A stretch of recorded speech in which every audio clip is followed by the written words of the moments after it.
taken Cordoba, Granada, and even Toledo, the Visigothic capital. Every town that surrendered was spared and heavily taxed. The towns who were stubborn, on the other hand, got spanked for being naughty.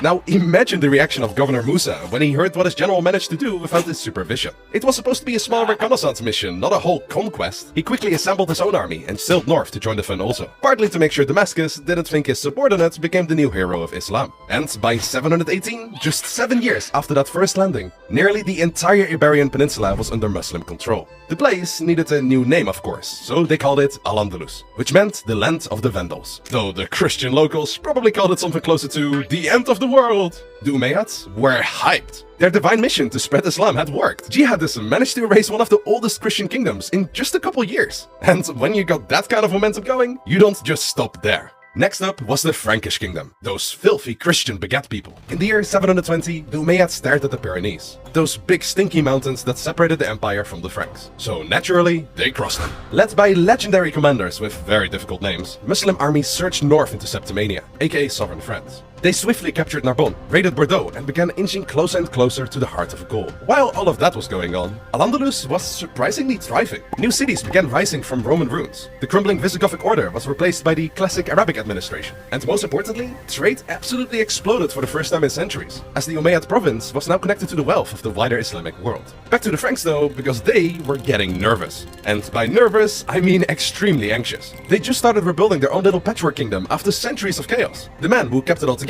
and basically the ruler, was Charles Martel, who wasn't even the king or anything. He was simply the CEO of the army. When he heard that the Muslims were pillaging the way up from Bordeaux, Charles decided they endured enough bullying. So in 732, it was time for Christians versus Muslims Part 2. The two armies met between the cities of Tours and Poitiers, and what followed became one of the most mythologized battles in European history. The Muslim army was large, fast, and had cavalry that could tear through anything short of a miracle. The Franks, on the other hand, were an infantry-heavy army. I'm talking disciplined, armored, and extremely determined soldiers who were far from eager to become yet another Umayyad taxed province. Charles positioned his troops on a wooded hill, formed a dense shield wall, and just waited. Not for a couple hours, but an entire week. During all that time, both armies just stood there, menacingly. When the Muslims finally grew bored and decided to attack, they slammed into the wall of shields. Wave after wave rammed against the Frankish defense line. And somehow, in that chaos, the Umayyad commander was killed. That single moment flipped the entire battle. The Muslim army panicked, having lost their commander, and retreated under the cover of the night back to Al-Andalus.